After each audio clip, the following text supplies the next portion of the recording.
que hoje foram transformadas em meros cipaios do regime, por exemplo, em Angola. Mas, voltando no cerne da situação sobre o conceito, as causas da revolta e as lições que podemos tirar delas, não se faz uma revolta sem uma causa justa. Falaste aqui, a revolta inicia por razões de cobrança de imposto que possivelmente o que eles trabalhavam era pura e simplesmente para restituir através de impostos, não é? E eles ficavam sem nada. Aqui o Jerônimo falou de empobrecimento induzido. Será que este empobrecimento induzido é uma das causas que até hoje, nos nossos dias, a nossa geração também tem estado a reivindicar? Porque a nossa geração, os jovens dos nossos dias, têm escassez de emprego, e se alguns deles trabalham, os salários são muito baixos. Será esta também as motivações para as revoltas dos nossos dias, olhando, por exemplo, também aquela questão de Moçambique, Timóteo? Bem, estive a acompanhar as abordagens do Mano Cissa e ele esteve bem preciso naquilo que disse. Note que tudo isso que foi feito, por isso eu sempre digo que a história ela deve ser usada como sendo uma balança para nós entendermos onde nós estamos e onde nós estamos a sair. E claramente que um dos princípios que os regimes ditatoriais usam para se manter no poder é a produção de pobreza. Esta produção de pobreza vai fazer com que o povo seja ligado a ele. Por exemplo, imaginemos que um povo que merece 100% vão lhe dar simplesmente 5%. Ele vai se habituar com os 5%.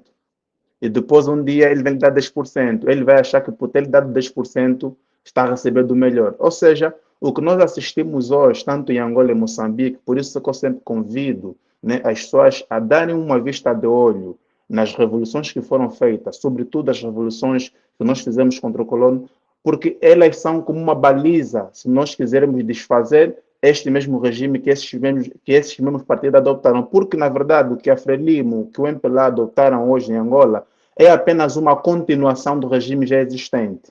Hoje nós falamos, por exemplo, de que houve independência nacional, né? E eu aqui prefiro pôr os dois dedos para cima e dizer uma independência do faz de conta. Por quê? Porque o mesmo sistema que existia no tempo colonial, em vez dos próprios angolanos e em vez das elites moçambicanas fazer uma reformulação, eles fizeram uma continuidade. Note que antigamente existia uma divisão da sociedade entre os indígenas, né, que eram aquelas pessoas que eram nato da terra, que não sabiam ler, que não sabiam escrever, e tinha uma outra faixa da sociedade que eram aqueles dos mais instruídos, os chamados letrados. Note que na distribuição da renda, na distribuição de oportunidades, era desigual. Note que até 1950, nas universidades das colônias, nós só poderíamos encontrar 4 filhos de filhos indígenas, enquanto que uma maior parte era filhos das pessoas assimiladas. E quando eles conseguiram a independência, que estava para passar por um processo de acordo, que nós chamamos o Acordo de Alvor, o MPLA é que esteve mais em frente para a negociação da independência. Ou seja, em vez de ser uma independência lutada e sofrida, chegou por ser uma independência negociada sob o princípio de que o MPLA e a Frelimo poderiam continuar no poder desde que eles defendessem os interesses da colônia. Se nós formos analisar os impactos do 4 de janeiro nas comunidades, nós estamos a falar de muita gente que foi morta, estamos a falar de muita gente que foi degolada, estamos a falar de muita gente que desapareceu. Como é uma história que poderia manchar o percurso e da imagem portuguesa na história de Angola, hoje os filhos do colono, me refiro ao MPLA, me refiro àqueles que estavam lá na colônia a estudar, que depois vieram se impor como os líderes de Angola, eles preferem não abordar de forma profunda desses assuntos, porque seria uma demonstração e uma desmascaração ou um demonstrar claro daquilo que os seus líderes fizeram em Angola. Mas o MPLA, depois de atingir este mesmo objetivo, que era de alcançar a independência pelo uso da negociação e da violação do Acordo de Alvor, o MPLA começou a fazer uma discussão de como é que eles poderiam se manter no poder por mais 50 anos. E isso que nós estamos a assistir agora. Primeira coisa é o que o Mano Jerônimo estava a falar. As forças tradicionais tinham um grande impulso dentro das colônias, porque eram as forças tradicionais que mantinham uma comunicação direta com os interesses tradicionais das pessoas que viviam em Angola. Ou seja, diferente do regime que os franceses adotaram, diferente do regime que os ingleses adotaram nas suas colônias, que era uma administração direta em que eles pegavam, indireta, que eles pegavam uma pessoa daquela comunidade e punham em frente, os portugueses, eles eram os grandes panteão da frente da administração, mas eles faziam manipulação de determinados elementos que tinham alguma influência dentro da sociedade para poder defender os seus próprios interesses. E aí nós começamos a chamar os famosos cipais. O MPLA entendeu que se continuasse uma administração propriamente existente, que era coordenada pelos filhos da colônia, e que existisse também um poder forte das comunidades tradicionais, seria muito fácil futuramente se conseguir uma nova revolução em Angola. Então, o que o MPLA começou a fazer? Começou a matar e empobrecer cada vez mais as comunidades. Começou a partidarizar os poderes tradicionais. Note que em Angola, se você pega um transporte que sai de Luanda para Benguela, que sai de Luanda para o Cunene, é mais fácil você encontrar cada comunidade empobrecida que não há escola, que não há saúde, que não há saneamento básico. É muito mais fácil você encontrar uma bandeira do partido do que você encontrar essas questões que eu disse. É muito mais fácil você encontrar uma ideologia partidária dentro dessas comunidades empobrecidas do que você encontrar uma escola, um chafariz, um hospital. Ou seja, o MPLA criou a dicotomia do pensar, da criação do inimigo imaginário. O inimigo imaginário foi qual? Aqueles que estavam com ele no princípio para a discussão da passagem da independência, ele começou a criar um estigma e começou a criar um ideal. Nos regimes ditatoriais, e o próprio colono também fez isso, porque nós vivemos sob uma ditadura colonial, e que a segunda fase foi com Salazar, era criar um preceito, criar uma estigmatização social que faça justificar a nossa ação perante o outro. É necessário reduzir a outra pessoa que possivelmente é um concorrente político, é necessário lhe estigmatizar para justificar as minhas ações. Então, o MPLA começou a fazer uma dogmatização, uma estigmatização daquelas pessoas que pensavam encontrar o poder oferecido pela colônia para poder se manter no poder. E depois, existia outro princípio. Note que, quando eu falo da questão das lideranças, me refiro do irmão do Soba Caluxingo, que foi um dos precursores da Revolução do 4 de Janeiro. Mas existia também o chamado Antônio Mariano, por isso é que se chama a Revolução de Mariano, que era um profeta, tinha uma ligação com a igreja quimbanguista. O que eu quero trazer aqui?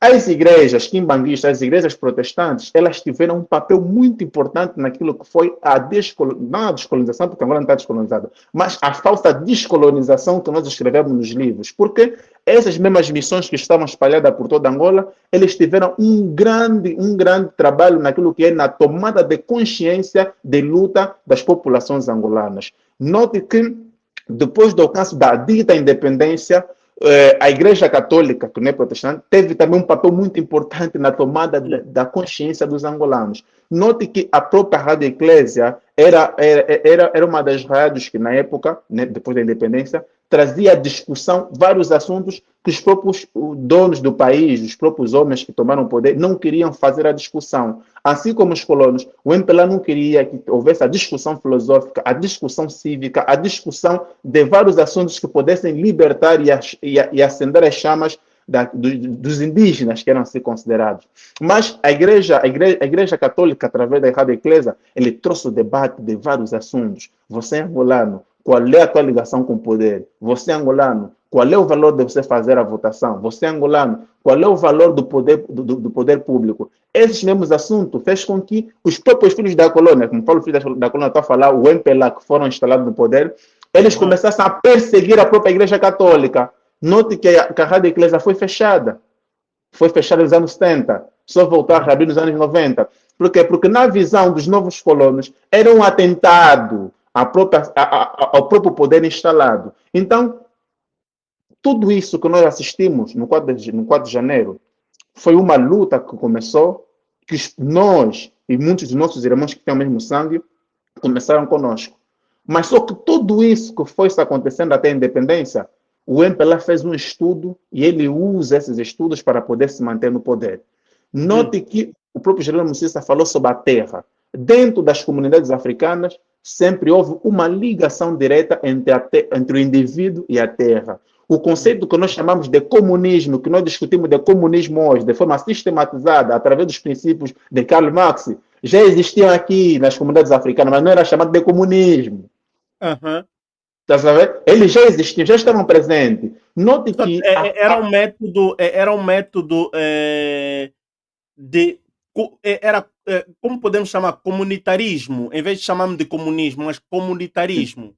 certamente não existia o conceito não existia o conceito comunismo. O conceito comunismo já é o Sim, científico que foi o científico, aplicado, pois. mas a forma de vivência nas comunidades africanas sempre foi da partilha da terra. A propriedade sempre foi coletiva. E sempre houve uma ligação entre o indivíduo e a terra. Existia sempre uma ligação entre a geografia e a antropologia. Nós entendíamos que o único espaço que nós tínhamos para defender era aquele nosso espaço. Era aquele, por isso é que o expansionismo não era muito evidente nas comunidades africanas, porque nós tínhamos mais a percepção de proteger aquilo que é nosso.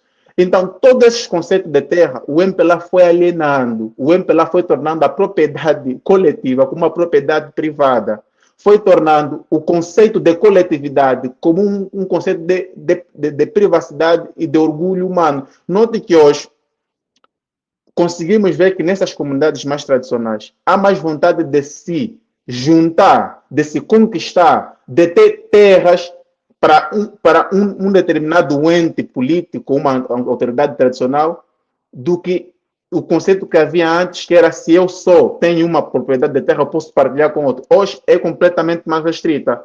Mas todos esses conceitos que foram desenvolvidos, que foram destruídos, ainda existiu e ainda existe hoje a chamada consciência coletiva e o sentimento de revolta. Este sentimento de revolta é que o MPLA de 75 vem matando dentro dos próprios angolanos. Começa a... Portanto, Timóteo, se permitir, os movimentos de libertação, quando eles estavam à busca do poder absoluto, eles utilizaram os métodos da revolta, utilizaram as revoltas como instrumentos. Uma vez estando no poder, eles começam agora a desmantelar toda a iniciativa de revolta. Eu digo uma coisa. Por que o MPLA e a Frelimo são alérgicos às manifestações? Por que o MPLA e a Frelimo são alérgicos às iniciativas cívicas? Por que o MPLA e a Frelimo são alérgicos à consciencialização em massa? Por que o MPLA e a Frelimo são alérgicos à música reivindicativa? Porque foram os métodos que eles utilizaram para chegar até ali. Uhum. Mas Portanto, é necessário que eles conhecem a conheçam os força que métodos. esse instrumento tem.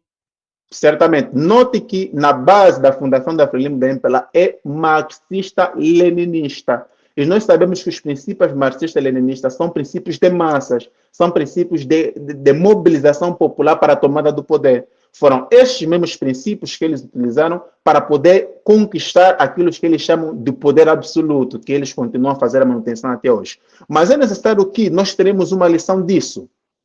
Sempre haverá repressão da parte daquelas pessoas que detêm o poder. Sempre. Povo moçambicano, povo angolano, as repressões que nós estamos a viver hoje não se comparam às repressões que nós vivemos no tempo colonial. Note que, se nós formos fazer uma análise daquilo que foi o desmantelamento do quarto, da operação, eles chamaram operação, os portugueses eles chamaram Operação Baixa de Cassange. Eles tiveram a amabilidade de criar um projeto militar, um projeto arquitetado para desmantelar as reivindicações dos grevistas. Eles tiveram que usar aviões, tiveram que bombardear localidades. Estamos a falar de bombardeamento em massa. Mas, infelizmente, não há nenhuma vontade. Tu que estás muito bem informado sobre a Baixa de Cassange, será que os portugueses, na altura, usaram as famosas bombas a palmas? As bombas incendiárias? Usaram. Note que o que fez... Há um relato que eu vi. Quando começou as reivindicações dos grevistas do 4 de janeiro, quando houve a repressão policial, Os grevistas não fugiram porque pensaram que eram balas não reais, que eram balas secas. Porque eles sabem, não, nós só estamos aqui a manifestar, eles não vão usar nada para nos matar. Mas quando eles começaram a perceber que houve o uso de balas reais, houve o uso de aviões para fazer a procura dos chamados rebeldes na época, houve bombardeamento em várias localidades, os próprios homens começaram a fazer, quer dizer, os próprios nativos, os próprios angolanos nativos que estavam a lutar pelos seus direitos trabalhistas, eles começaram a desenvolver aquilo que o Venâncio Mondlane vem falando, que é o direito da resistência. O direito da resistência. Falando É do direito... Vou só terminar ali. Sim. Os direitos da resistência que nós estamos a usar hoje, que Moçambique está a usar hoje, que agora não se compara nem um pouco com os movimentos de resistência que se criou em volta do 4 de janeiro e posteriormente 4 de fevereiro e outras lutas. Nós começamos a produzir armas artesanais, os chamados canhangulos. Essas armas artesanais era dizer, enquanto que os portugueses atiravam a partir com as avionetas, eles procuravam abater as naves com os canhangulos. Eles procuravam afrontar os próprios portugueses com os tipos de armas artesanais. Esse espírito de resistência, esse espírito de conquista da liberdade, é um espírito que a própria Frelimo e o MPLA procuravam e procuram até hoje matar dentro dos angolanos e dos moçambicanos. Não se compara nem um pouco. Outra lição que eu acho muito importante, o papel da diáspora para que o 4 de janeiro e outras lutas de libertação nacional tivessem vingado dentro do território angolano. Note que a diáspora, e o Cista fez uma explicação muito aturada sobre isso, esses senhores que vêm aqui depois incitar a revolta dos trabalhadores, uns deles tenham sido expulsos do Congo. E uma coisa que as pessoas têm que perceber é que nós vivemos sob um regime, porque os belgas, o que fizeram no Congo, é o mesmo que estavam a fazer em Angola. Os belgas tinham uma fama, a nível do trabalho empresarial, de fazer uma exploração completamente desumana dos trabalhadores. Note que no Congo, para a produção da borracha, muita gente foi amputada os seus braços. Muita gente foi amputada os pés, porque diziam que não era, quer dizer, você te põe a trabalhar, se você disser que sou incapaz de concluir essa missão, os belgas, eles amputavam os braços e eles amputavam os pés. Faziam a mutilação sexual. E essas mesmas práticas, é uma outra forma, vão se traduzindo aqui em Angola. Mas, através dos apoios de vários angolanos, dos vários congoleses que apoiavam a luta a partir do Congo, e isso nós podemos recuar ainda, mesmo dentro do processo 50, 1959, já permitia fazer uma ligação de força entre a diáspora que estava no Congo com os nacionalistas que estavam aqui em Angola. Uma das lições que eu peguei, eu disse, não, nós que estamos fora de Angola, podemos ser muito úteis se nós conseguirmos fazer uma utilização racional das nossas forças para apoiar a luta internamente. É muito importante isso. Existe um provérbio que diz, um provérbio evarense que diz, a união faz a força, mas 1000 ovelhas não conseguem derrotar um leão. Você sabe? Então, nós precisamos fazer com que as nossas uniões sejam uniões necessárias, porque existem uniões que não valem nada. É o que estamos a ver em Moçambique. O Venâncio Mondlane quer se unir com a oposição para poder dar derrocada da Frelimo. Mas existe determinadas uniões que não valem nada, porque nós estamos a nos unir com zero à esquerda. Então, nós precisamos, a diáspora angolana e moçambicana, servir como uma união que produza frutos. Porque ainda que nós nos unamos, todos nós estamos na diáspora para a libertação do país, mas se a nossa união for zero à esquerda, só vai atrapalhar o sentimento de mudança. Só vai Hum, atrapalhar o ideal da emancipação de consciência dos angolanos. hum, A unificação de uma diáspora forte permitiu também com que o 4 de janeiro tivesse uma força muito grande. Porque não foi simplesmente uma greve desconcertada, foi uma greve planificada e com uma disciplina. Existia canções, Mano César falou, existia canções de mobilização popular, existia canções de coragem, existiam canções que diziam que as balas do colono é como a água. Nem que eles não sabiam que as balas do colono era como a água, mas em termos de revolução, em francês chama-se devise, que são lema, em português também é uhum, lema, né?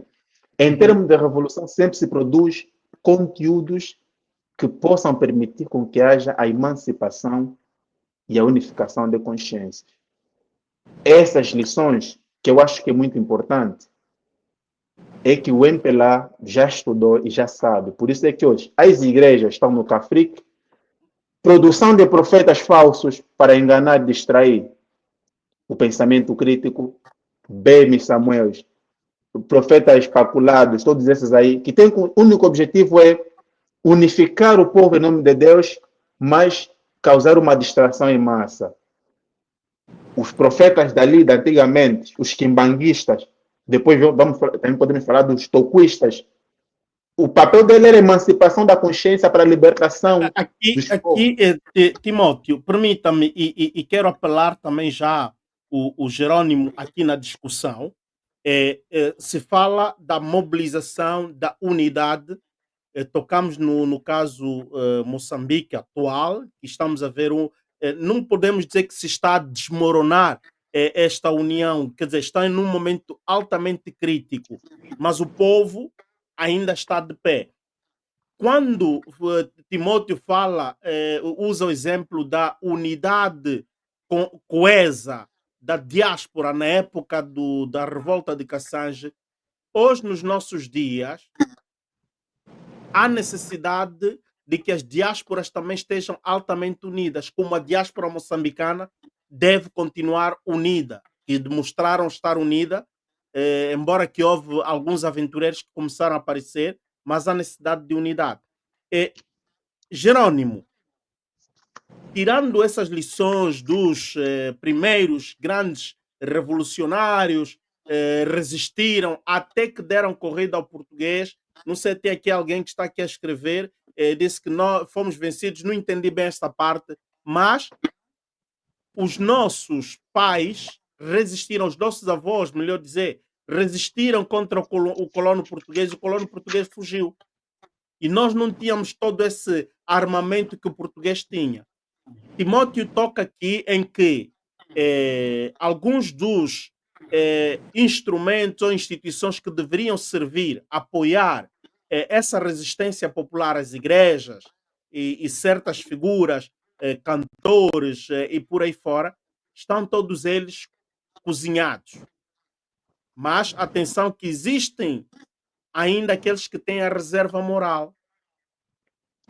Vou dar aqui um nome e, portanto, vou dar um nome aqui e que não seja, digamos assim, focalizado para ser derrubado. O jovem humorista, como é que chama, que era dos, lá dos... Gilmário Vemba, né?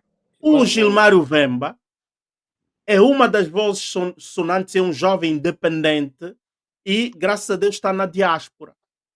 Temos alguns artistas que estão na diáspora. Não era o caso desta revolução angolana fazer um trabalho célere, seletivo, de criar essa coesão na diáspora desses instrumentos e fazermos uma grande barricada e avançar? Jerônimo.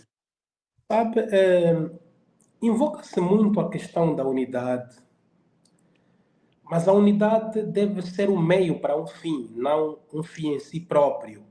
Ou seja, as pessoas devem se unir e essa força da unidade servir-se como meio para a luta. E se a unidade for um fim em si mesmo, sem que se possam criar tanto estratégias, uma estruturação de luta e, sobretudo, o ideal de liberdade consistente é mais uma união, não é? E nós, infelizmente, nós, os africanos, temos uma questão que devemos combater. Nós confundimos a ideologia com a notoriedade. Ou seja, é preciso que nós compreendamos que os nossos mais velhos, que não tinham a literacia que temos hoje, transversal a várias áreas do conhecimento, eles tinham o ideal de liberdade, um ideal consistente, e invocavam a unidade, mas mediante princípios que invocavam valores que defendiam de fato. E nós, infelizmente, temos muito síndrome de fama. A luta não pode ser um trampolim para a realização. A luta não pode ser um meio para a realização.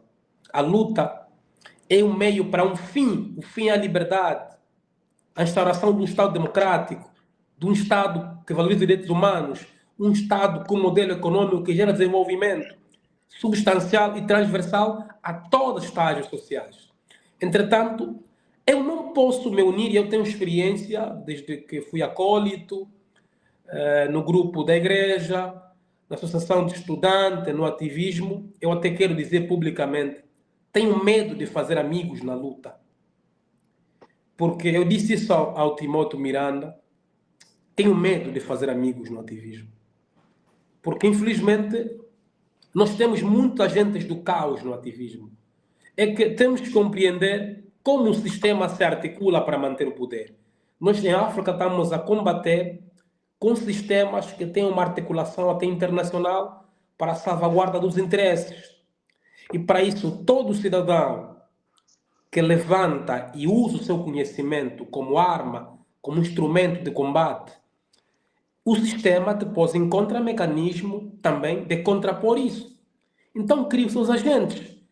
Por isso é que, não obstante o conhecimento, é preciso que nós entendamos que a luta não pode ser uma luta de entusiasmo, uma luta como trampolim para a realização pessoal ou de um grupo específico. A luta tem uma mística própria, é preciso encarnar o sofrimento do povo. E para isso, a unidade que invocamos, se não tiver valores como integridade, verticalidade, resiliência e, sobretudo, capacidade de ouvir o contraditório, nós vamos acabando de caminhar como temos caminhado. Mas olha como nós estamos. Mais de 10 anos estamos a lutar e muitas vezes até surgiu o ativismo fofoca, o ativismo lúdico, em que você é ativista, o seu trabalho é atacar o outro, quando você devia focar no sistema. Mas entendam que o sistema, qualquer regime autocrático e competitivo, e aqui trago aqui a lista de abordagem do meu irmão Timóteo Miranda, um sociólogo, portanto, americano, Taylor, fala muito dos sistemas autocráticos competitivos. Nos sistemas autocráticos competitivos, é preciso que nós compreendamos que o próprio sistema, para a sua sobrevivência, também tem instituições vocacionadas para a simulação democrática. O próprio sistema tem as suas igrejas, tem os seus pastores. O próprio sistema tem os seus músicos, tem os seus ativistas. Está a ver? E porque esses elementos têm os seus bloggers, têm os seus comentaristas, esses elementos são chamados os agentes do caos e outros agentes da narrativa. Ou seja, para que o sistema sobreviva durante um certo tempo, é preciso que aplique estratégias, e até muito afloradas na ciência. Noam Chomsky trouxe uma narrativa filosófica e política muito comum. Fala muito das técnicas de manipulação das massas. E uma dessas técnicas está lá, a questão da autoculpabilidade. É preciso criar diferenças sociais dentro da comunidade para que um sobressaia com apoio ali nos bastidores e esse depois vai trazer a sensação ao outro que eu não estou a evoluir, a culpa é minha. Porque o outro até evoluiu, cresceu comigo, mas não sabe que esse outro recebeu o dinheiro atrás à noite. E para o outro, é preciso criar distração para que o povo não entenda sobre as questões sociais que afetam as decisões políticas tomadas tanto nos fóruns de decisão. Entretanto, como é que o sistema cria distrações? É com boatos, é com narrativas, é com polêmicas. Por isso é que nós vemos em Angola Sensacionalismo também, né? uma analogia bastante concreta. É que numa fase em que o país está colapsado do ponto de vista econômico, do ponto de vista macroeconômico, a inflação sobe galopantemente, o nível de desemprego também, a taxa vai subindo substancialmente. Ao invés de se aproveitar os espaços da ciência que estão nas academias, os centros de formação profissional, institutos médico-politécnicos, universidades, para promover discussões, incentivar-se a criatividade e premiar a criatividade que vão dar soluções aos problemas que nos afetam. O que é que o presidente fez primeiramente? Ele fez um périplo a nível das cadeias televisivas, estou a falar da imprensa corporativa, andou em muitas rádios, visitou televisões e, subsequentemente, o sistema o que é que fez? Aumentou os programas de entretenimento. Porque ali onde vão abordar assuntos sem respaldo político e essas polêmicas vão nortear a opinião pública e as polêmicas, o que é que fazem?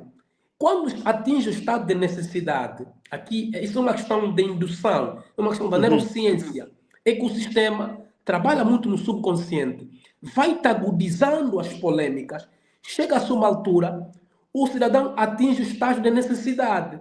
Quando se atinge o estágio de necessidade, o cidadão está mais preocupado em saber da vida do outro do que da vida dele. Então ele nunca vai se preocupar da causa do problema, porque é preciso trabalhar. E aqui, a nível da neurociência, nós temos duas mentes. Temos a mente emocional, que tem a percentagem de 80%. A mente racional, 90%. E o sistema incute mais narrativas e polêmicas, boatos, muitas distrações na mente emocional. Porque quem dança, quem bebe, não reflete o seu problema. Então, dança-se mais, se ri mais com questões fúteis do que a realidade. Porque os pastores, e nós temos aqui o Conselho Nacional das Igrejas Cristãs, o SICA, né? O SICA é um órgão superior que regula o exercício da fé, porque nós estamos a falar do Estado angolano, um Estado laico. E a questão da administração e da profissão da fé nas igrejas é uma questão eminentemente das igrejas. Mas há um órgão que superintende o exercício da fé em Angola. E olha que o SICA nunca consegue intimar pastores que fazem pregações, promíscuas, né? que atentam à base moral do povo, os valores culturais de um povo. Porque a igreja, a madre igreja, excepto a católica, que uma volta e meia consegue dar ali o ar da sua graça, critica, mas é que precisamos entender como o sistema entendeu quando Carlos Marx falava que a igreja era ópio do povo, era na perspectiva de que qual era o exercício da igreja para a influência social. A nossa igreja, em grande medida em Angola ou em África, é uma igreja atrelada à política, para a distração do povo, para a manipulação. Repare que a narrativa, a figura diabo, é uma figura universal.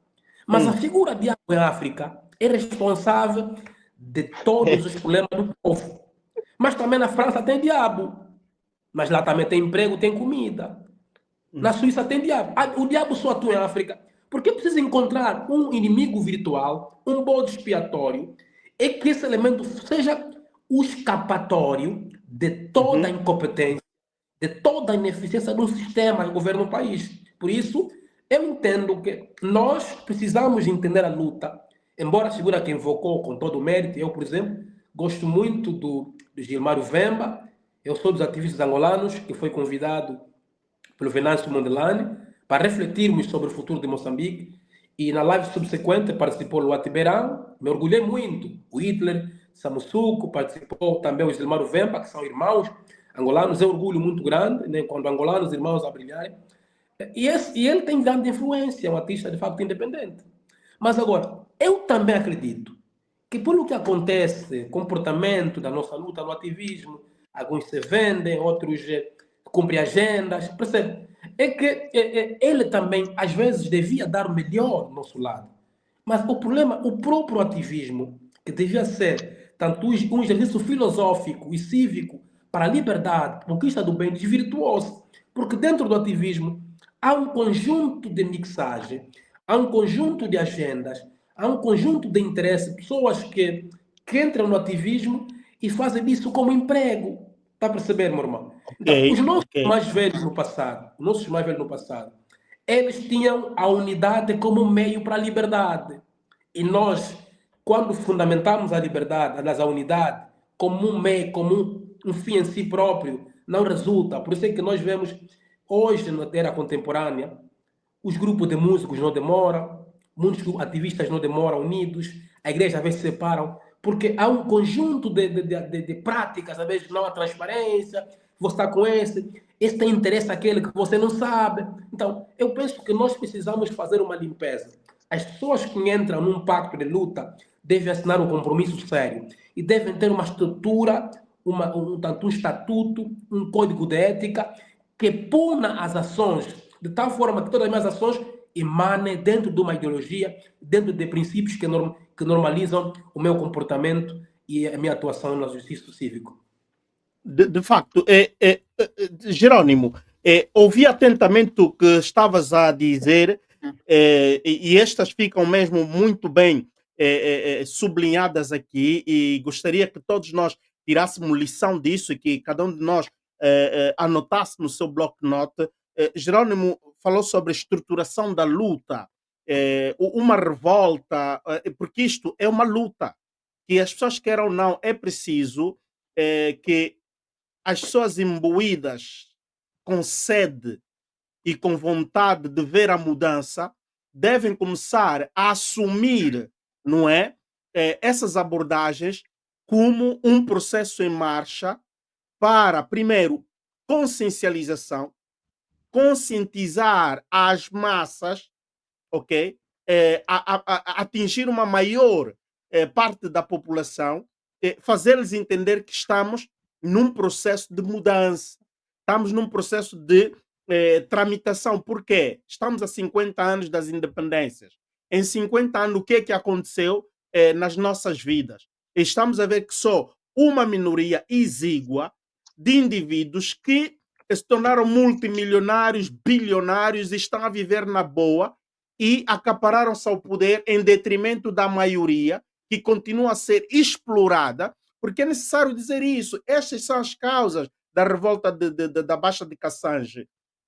Essas são as causas que estamos a ver um povo destemido em Moçambique, muitos deles até sem noção científica de como um processo revolucionário vai funcionar, mas eles estão a se colocar de corpo e alma na rua a reivindicar o porquê, porque têm fome, estão a andar descalços, estão despidos, não têm roupa, casas mal, digamos, apetrechados, vivem em casas de lata, vivem em casas de barro, teto de zinco, que colocam blocos em cima, se vê uma grande ventania, é o cúmulo, não é? E quem está no poder está ali, como bem disse o Timóteo no início, está aí a fazer ainda, portanto, os interesses do ex-colono.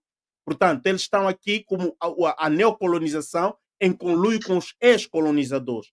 Ok, é necessário uma estruturação.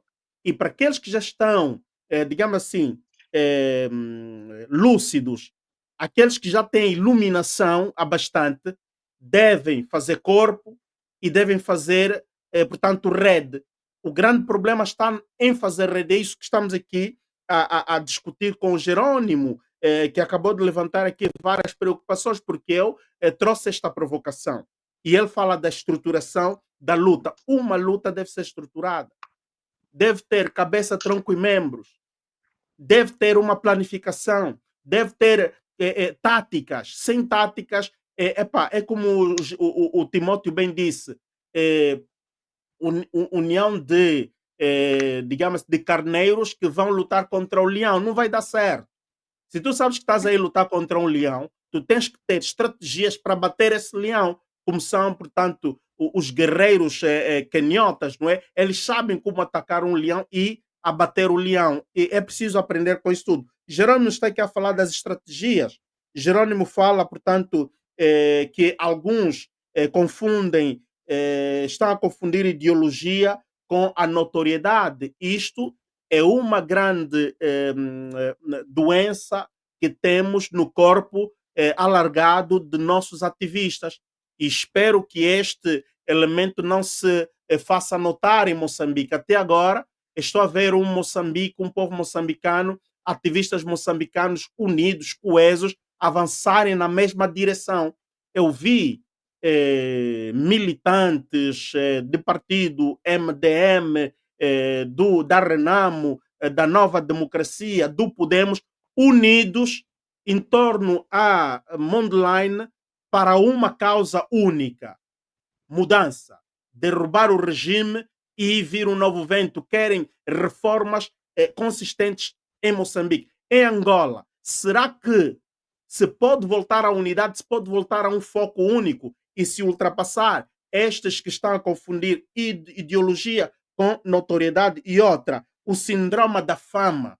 Portanto, estas são questões que devemos discutir sem tabu. Se tu és um ativista, estás em casa, és um ativista notório, estás a acompanhar esse debate, sem tabu, sem te esconderes embaixo da cama, sem desligares, portanto, esta live, seja coerente, corajoso, ouça e reflita no fundo de ti. Tu estás nessa batalha, estás nessa aventura de ativismo para a mudança de regime em Angola, para a mudança de quadro, darmos um salto qualitativo em Angola. Qual é o teu foco? Estás consciente? Tu estás à busca de fama no ativismo ou tu estás a fazer o ativismo pela causa justa? Portanto, tem aqui um livro escrito por um grande, está aqui comigo, está aí, que ele fala do bem comum, não é? É um grande, sim, Noam Cosmic, não é? Ou Chomsky. Noam Chomsky. Ok. Não é? Ele fala do bem comum. O bem comum. Devemos nos preocupar com o bem comum. Os pais fundadores, eles começaram com essa lógica do bem comum. Vamos libertar o nosso povo. Nós que devíamos usufruir daquela luta, do derramamento de sangue de tantos outros anônimos, mas que fizeram tanto para que se fizesse novas bandeiras, novo hino nacional e por aí, e chutar os portugueses. Conseguiu-se chutar os portugueses, mas depois o que aconteceu? Houve traição entre eles. Será que nós queremos cair na mesma armadilha? É necessário refletirmos com seriedade, com frieza.